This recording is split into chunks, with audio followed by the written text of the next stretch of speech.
Welcome, everyone. I hope I will wake you up a bit and motivate our students and student guests to perhaps pay better attention later to the following lectures with a good purpose in mind. I know that some of you teach the design of learning games. My presentation will be more of an overview and a bit of a motivational speech, and also I will try to think about and ask you some questions also about the future of game design training in Slovakia. So yes, so where do I start? We are at a very fortunate location in terms of fun and games, or games and learning, because we are about 100 kilometers and 400 years distant from Mr. Comenius, who wrote Didactica Magna. Those of you who dabble into teaching and instruction have probably heard about him. His ideas about school were revolutionary back then, 400 years ago. He advocated the use of games in school. And why I put this here is because it is in a way sad that here we are 400 years later, and we have to, in a way, sneak educational games, educational didactic digital games into schools against the will of teachers very often. But also, I have this here because fun and learning is nothing new. Even if you go into the modern history of teaching, not just looking back at the behavioral patterns of all kinds of animals that use play in their learning. So there is a particular definition of games that I like, that games by James Paul G, who also teaches the use of video games in teaching and learning, which is that games are nothing more than good problem-based learning with an outcome, a win state, where you know when you have solved the problem, which is in line with Mr. Comenius' teaching quite on the spot, because that is precisely what he meant by practical teaching and use of games in school. So before we go into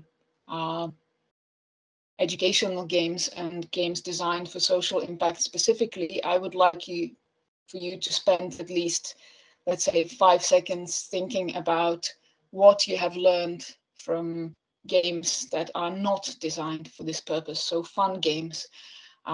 This is a game that straight from the horse's mouth of Sid Meier was designed for fun, and any sort of instruction, teaching, and learning came around as, I would say, collateral benefit rather than collateral damage. It came naturally from the nature of the subject matter. So I suppose that all of you who play games at any level must have learned something. Why? Because most video games teach us something, whether it is consciously done or not. This is Bloom's taxonomy of cognitive domain, which we use in designing games for learning and understanding the complexity of our cognitive skills. What you can see here, if you follow me from the bottom of the pyramid upwards, is that almost everything applies to games inherently. When you look at the bottom, the remembering, so retention of information, that is what we try to to teach mostly, sadly, in Slovak schools. But if you think about it, it is kind of sad that kids at school have a problem remembering the chemical table of elements. Yet when they play MMOs or complex combat games, they retain immense amount of information that they are capable of using later on for rather complex tasks. While they have problems reading instruction for school-related tasks, they are extremely good at learning the rules and instructions in games and which are complex systems of goals and processes, because they have the motivation. In simulation games, they apply this knowledge, they analyze the situations, they evaluate it, and create new things. Common games that are designed for fun, in fact, develop your brain quite significantly. What they also do, games that are not designed necessarily for education, is they can develop your motor skills. Just think about the games that you have played. Spatial orientation. A lot of us have learned our second language or perfected it through games. In MMOs or games where you need to communicate with other players, you learn a lot of communication skills. You even learn leadership because you need to organize groups and bring them to finish a particular task. You learn empathy because you are put in a position of someone else. It is your experience when you play as your avatar in a situation which is not your own. You learn resilience, while very often in education and all sorts of tasks, we give up quite easily when we reach a harder place. We are extremely resilient when it comes to finishing a game. We can spend hours and hours cracking a minute problem because it makes sense to us. We relate to it. We are immersed in the problem. We are involved and invested, and we persevere. And also by the nature of the beast, since digital games are mostly visual and have great sound design, storytelling, etc., we also learn to appreciate aesthetics and improve our knowledge, whether it's conscious or not. So then, how are games designed for education and social impact different from your variety, fun, and recreational games that you take for granted? It is mainly in that they are goal-oriented, whether it's a learning goal or a goal to reach a behavioral change, raise awareness, or simply take action, change your way of thinking, at least for a while. All the use of fun, the immersive worlds, the storytelling, agency, which is extremely important because that is the upside of games. We are the agents, we control the environment, we have impact. When we try something, it matters. We have great feedback in the place where we need it, unlike traditional methods of learning. All games make use of flow and behavioral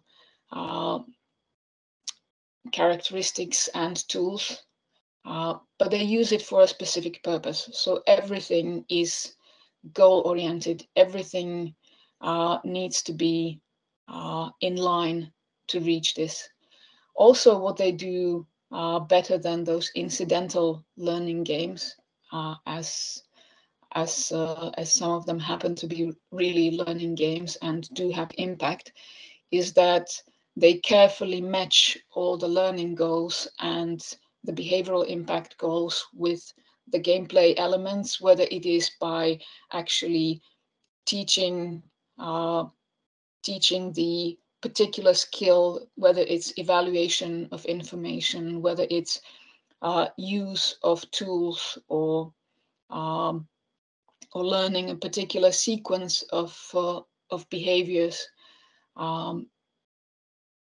Even aesthetics and technology have to come together and for the purpose of reaching that particular goal. So you don't make a learning or behavioral impact game pretty because you want to try something new in terms of graphics or technology, but you have to assess beforehand whether that particular aesthetic or that particular technology will cater to your goal and will cater to reaching and impacting that particular group of players that you're aiming for. And also, what is very different from fun and recreational games is that games designed for education and social impact are very serious, not just in terms of design, but are very serious about testing for that impact. So your work doesn't end when you finish the game and you put it on App Store or Steam or whatever sort of platform, but your work continues. You have to see what really happened with your game. So that's the chunk of pure theory. And now for some images and examples. I will start perhaps with the very obvious. This is a game from across the border from Austria. It is perhaps, it may be even 10 years old, but what comes natural is that Ludwig teaches physics through an immersive game, which comes very natural because games are a great safe space for experimentation. They are like a lab that doesn't break down. You can try things, you can break things, you can see what happens, and you don't get punished by the real world. So it is a very good space to learn about things that you cannot try out in a school lab, or which perhaps is not enough to watch a movie for, because you need to see for yourself. You need to try it out. You need a hands-on experience. Another example which I like very much is a relatively recent game by us two. And I put this game here because I very much appreciate the approach to teaching environmental awareness and also motivating kids and showing them how they can actually take action in real world, all the while using tools which you would use in natural world. So in going out into the forest, looking for animals, taking pictures of them, which is not always a good idea to do in the real world, because you would disturb animals, or you may not. It may not be a safe environment. You may, as a child, in these days, not really safely roam vast spaces where wildlife lives. But here you learn to gather information. You get an encyclopedia, so you get to learn hard knowledge. You learn to appreciate the animals. You get to restore a former wildlife reserve, and you get to make a stand. All the while you learn skills which actually you can use as a perhaps a child activist in terms of nature. And also what I like is that the game has a very strong atmosphere. It is truly beautiful to just roam around and let the day pass and sneak through a forest or grass, and it makes the child appreciate the beautiful around us and want to protect it. It doesn't start with a broken world that is ugly and depressing, but it starts with something pretty and teaches you to keep it, which I think is a very good approach for little children mainly, because you don't want them to put them off doing something. Another example, which is perhaps not so obvious to everyone, there are games that teach you to, for example, type or appreciate literature. I like Apistory because it really, in a sneaky way, teaches you to type. You use it for combat or whatever kind of actions that you take, except for movement in the game. And it also sneaks in a story which, by the report of teachers who have used it to teach kids to type at elementary school level, it also teaches you stylistics, it teaches you grammar, it teaches you also how to put together a story so that it's compelling, how to write in a way that that is attractive or not an essay kind of assignment. And it's very pretty. It uses a lot of it has the feel of a world composed of paper and folded pages of something. It feels very very literature-like in a way.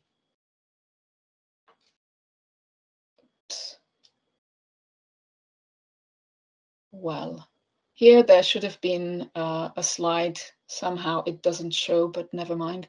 There were several games that teach you to code, that teach kids to code. Some of them through like Code Combat, through typing all the instruction. Some of them using Scratch, but that was an example for using today's technology. You can't really imagine perhaps a better way to teach people to code other than hacking a game, adjusting a game, or perhaps making a game. So these games use exactly this natural environment for coding, and give kids an incentive to use them. This is another example of an approach to teaching, in this case of history. You probably recognize this. These graphics are from Assassin's Creed, and the creators of Assassin's Creed have realized that players are really motivated to learn about Renaissance history and architecture and culture through playing Assassin's Creed. So they created an open world where you can actually explore history without all the combat and action of Assassin's Creed. This is another approach to teaching history from across the border, from Charles University in Prague. They have created a set of games that teach Second World War history by combining both film footage of interviews with survivors with a narrative detective style game and comics, and have comprised the whole system of using this actually as a part of secondary school curriculum with methodology and and sheets for handouts for students during their classes. This is another approach. Now we're moving smoothly towards social impact games and learning. Here are several games that deal with cancer. The upper one teaches small kids about what to expect when they are at hospital as a cancer patient in a very sensitive way. The game on the bottom, Remission, teaches teenagers what actually happens when they have chemotherapy and other kinds of therapies, because a patient who is informed, who knows, how the treatment works, is more likely to have the right approach to his prospects, and is motivated to get better, which in fact is very important for really physically getting better. Another game, that Dragon Cancer, deals from the other side. It helps parents to cope with the illness of their children, and it was also a part of therapy. So you get a sort of catharsis when you play the game from the perspective of a parent who can't do really much for their child. And the top one is another impact game which helps teenagers who have some sort of serious health issue to appreciate their bodies and have a positive outlook on life and their place in society. Now this is a game that tackles more of a current issue or persistent issue that was created after the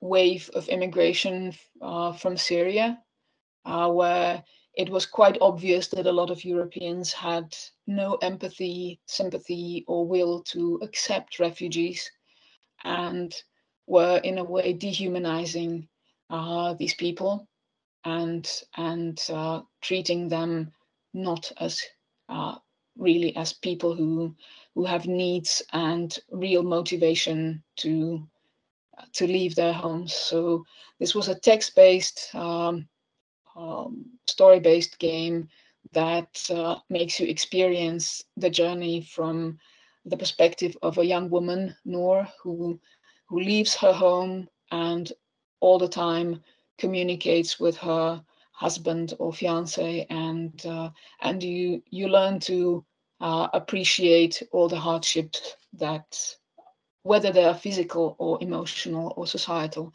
that she encounters on her way.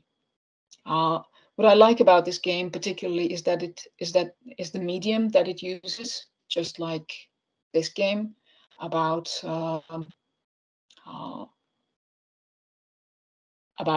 also empathy, but also media security or information security. This game has several levels where we have found a phone and are going through it and trying to find out what happened to the person who lost it. Deals with queer rights and queer issues, homophobia, and other things. And here the medium of the phone is extremely natural to the nature of the games, because we use both these devices for communication in these situations in the game. So it is very natural. Even as you hold the phone, you are a part of the game physically. Here I'm moving towards the new technologies and their use. This is a game which our students particularly may find interesting. It uses a 360 camera to and tries to put together an immersive world, more like an exploratory game or environment, where you become a black man in America, and it's a VR game, so you actually see yourself. You see your hands in this situation. You become a part of that story, and you live it in the real world. So the VR experience is not just about what happens around you, but it deals with also dressing you up in the literally skin of the man to see what racial inequality is in real life. Another approach is with VRXR, so a combination of technologies that make partially physical and partially digital experiences, which if you're interested in this, you need to really explore in depth, and you need to follow the technological developments, which are not quite straightforward at this time. But here are several approaches where this technology can be used. So in upper right corner, you see a game which is designed specifically for training of surgeons, so they can operate on non-existent patients. They can try real procedures, but also what is interesting in this game is that they can train for teamwork, and the game simulates even their relative position in the environment. Whereas the game on the bottom is the new trend in exhibitions, which are interactive and include games. This is a half virtual, half real escape room designed by the Worldwide Fund. It's a game called Escape to the Future. So you have to tackle an environmental risk in order to get out of the game within a time limit, and you have all sorts of interactive interfaces and footage and other media to make the experience really immersive. While on the left we have a partially or very much artistic experience of the history of immigration from Japan. This is the Book of Distance, which I really suggest that you look at, both in terms of combining various artistic approaches from real footage to the use of sculpture, and mixing it all together into an immersive experience which deals with real facts, and it also has a special approach to memories and information which is perhaps shaped and deformed by personal memories and the degradation over time and emotion.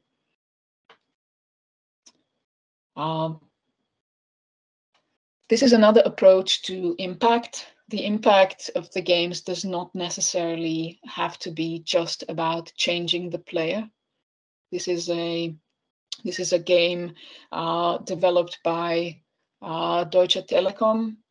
It is a game about spatial orientation, which on the background of the whole thing, when you play the game, you agree optionally to submit to have the information from your gameplay collected by scientists and evaluated for the purpose of, in this case, dementia research. So over 6.3 4.3 million players played this game during the total of 117 years of playtime while the research went on, and it is probably the greatest pool of research subjects that has ever been used. And now the information is being analyzed by scientists and can be used in medical research. Another sort of impact can, or the impact of a game can have several layers. So this is a project that was on one level designed in a much more subtle way graphically than what you see here. It was designed for so-called stupid phones that were used in rural communities in India and the surrounding countries. It resulted also in a book, and it had different layers which were aimed at women to learn about their rights, about their reproductive rights, about hygiene, healthcare, and management of a household, and also the value of education. And on the other hand, it had a form which was aimed at the Western world to show people what kind of problems the communities in India had to tackle, and it also motivated the people to donate, whether directly or indirectly, for the cause and for education of the women. So there are many ways that you can impact people and promote something good through games, not just through educating the player, but there are other possible avenues and directions to take. You just need to be creative about it. And here's an example of what has been happening recently around here.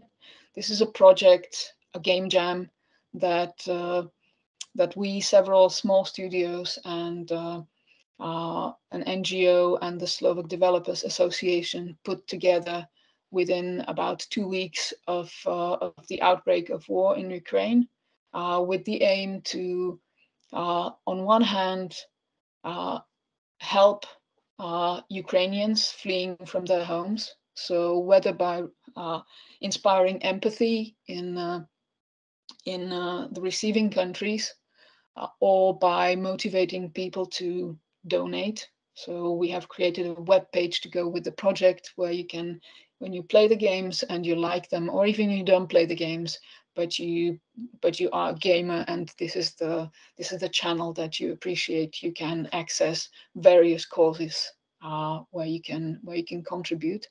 But also the aim was to create games that will either teach empathy and show the hardships of our neighbors in these difficult times, but also to teach, to help teach Slovak citizens about issues which we have realized we are unprepared for. Like, for example, in the center you see a game that is centered around packing your luggage for when you have to leave your home in an open conflict, because we have realized that we cannot access this information. It is not available to us, even on our governmental sites. It is inaccessible. So we decided or one of the teams decided to create a training game. So you have games that are aimed at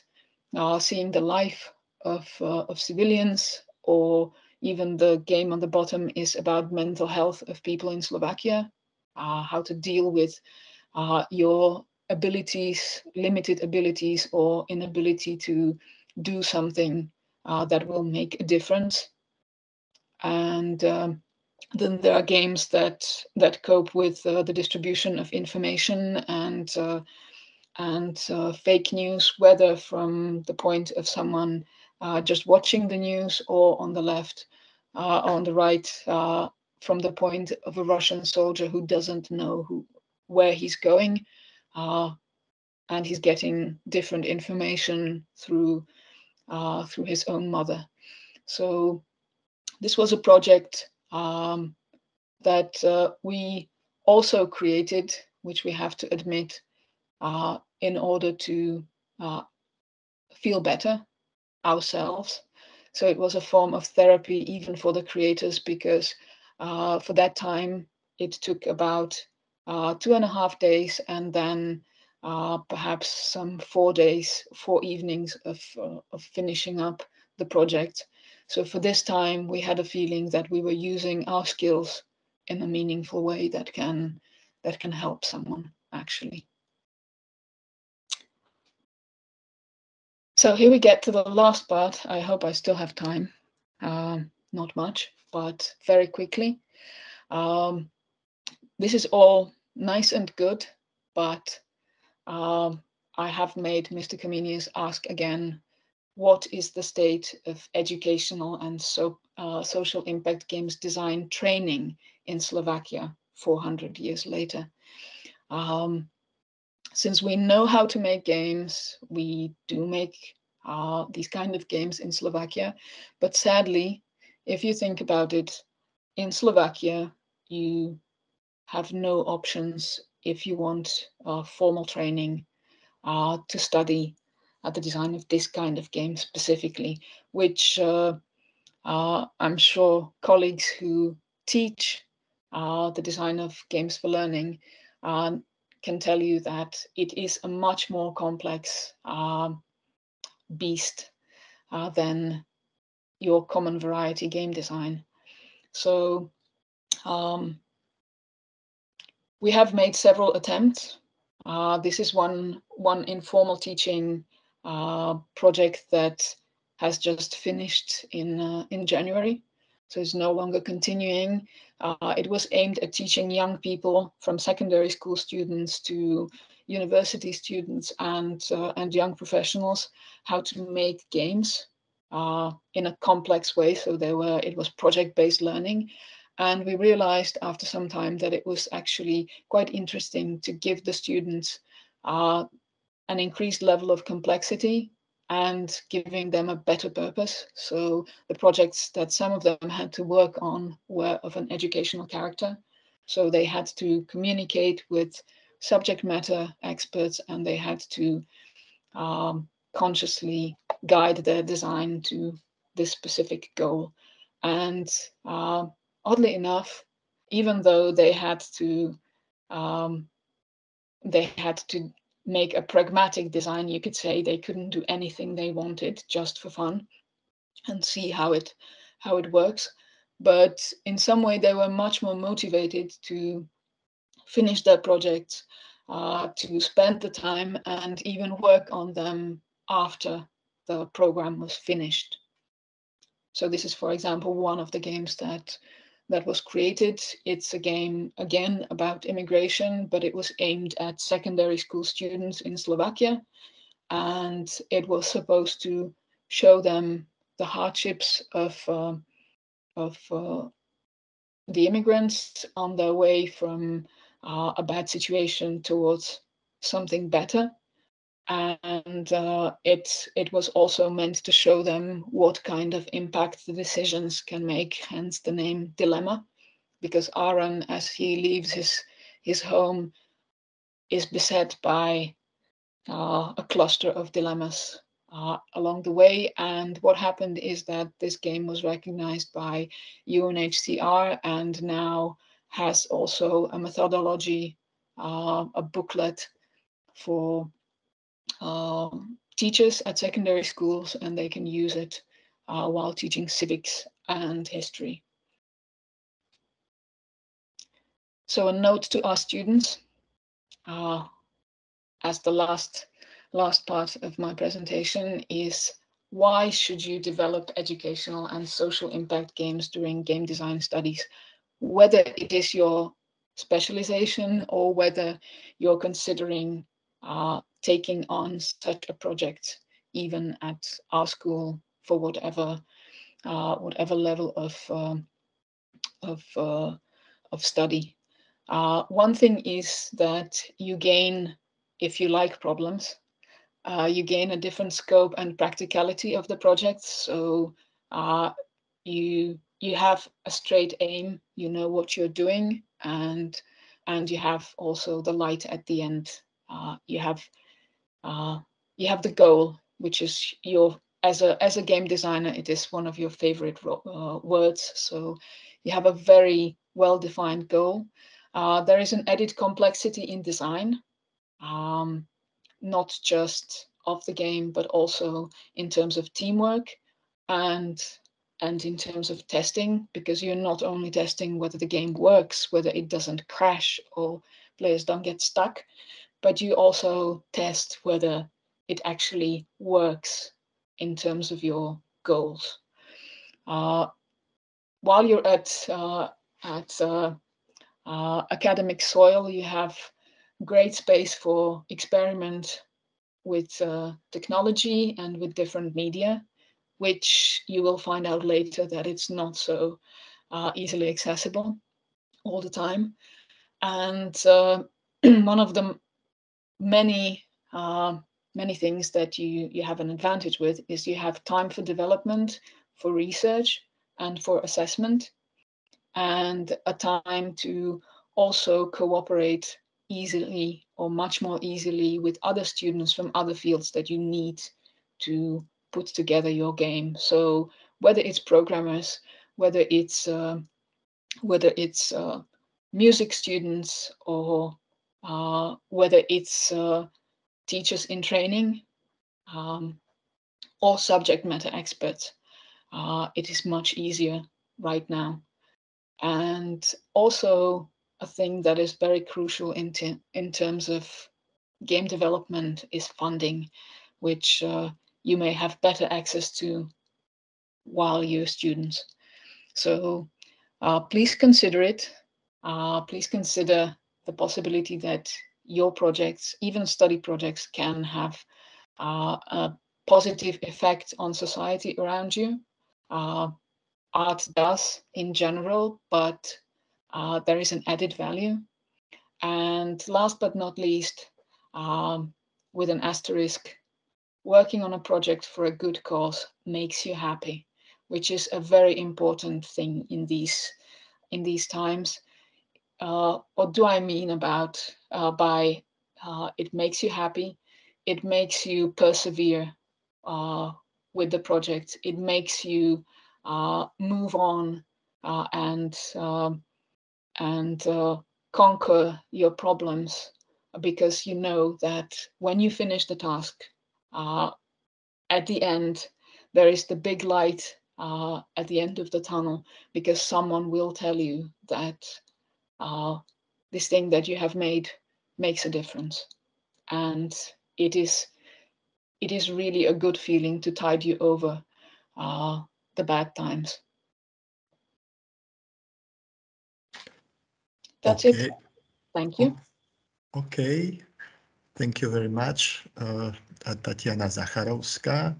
I like this presentation very much, very, very important presentation.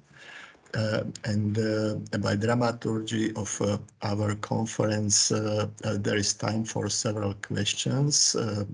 Our students prepared questions. So I want to ask a student of the first class of game design, Mikita Zahinailo, and he prepared question for his teacher.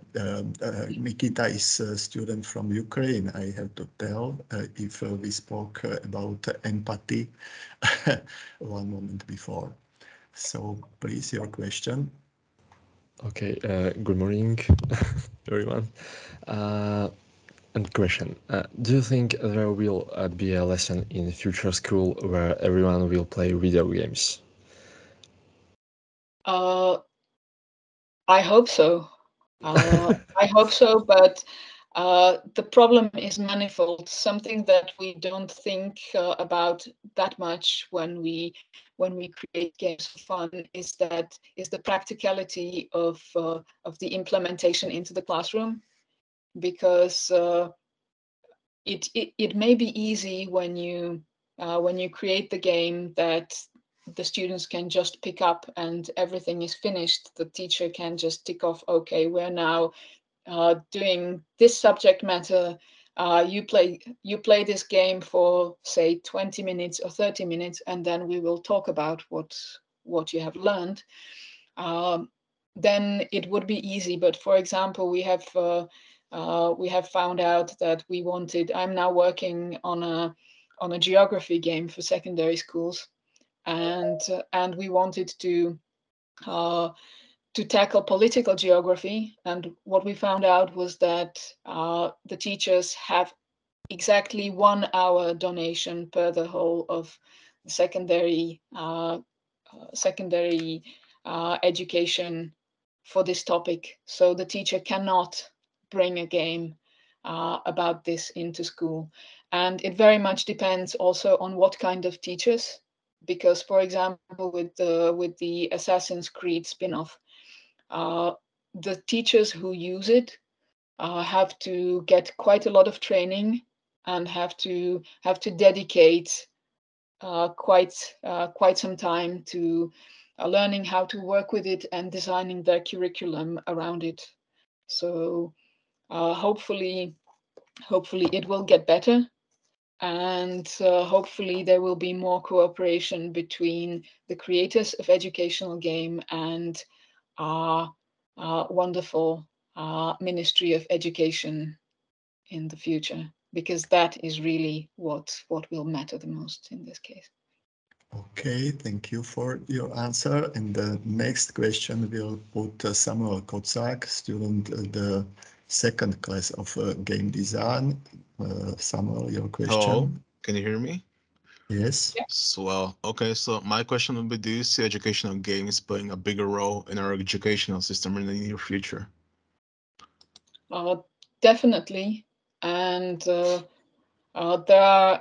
there is quite a big market for games for young children that bring a more natural approach to learning, because children want to play. There are more.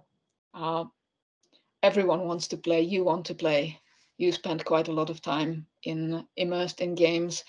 I play games quite a big portion of my free time, but yes, it's also about parents, what they will allow them to tackle, because it's still not as clear as to what happens to the child's brain and motor system and cognitive skills if you expose them to games too early.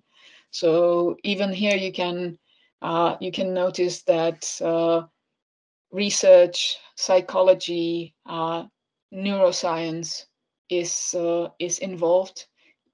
We cannot expect to just make a game and hope that it works. There is a lot of science behind, so it depends. Yeah, but if you want later, I can share with you some materials about some directives as to creating games for young children, how to go about it to not cause harm, and what approaches to use, also in terms of the levels of cognitive development that are relevant at particular ages.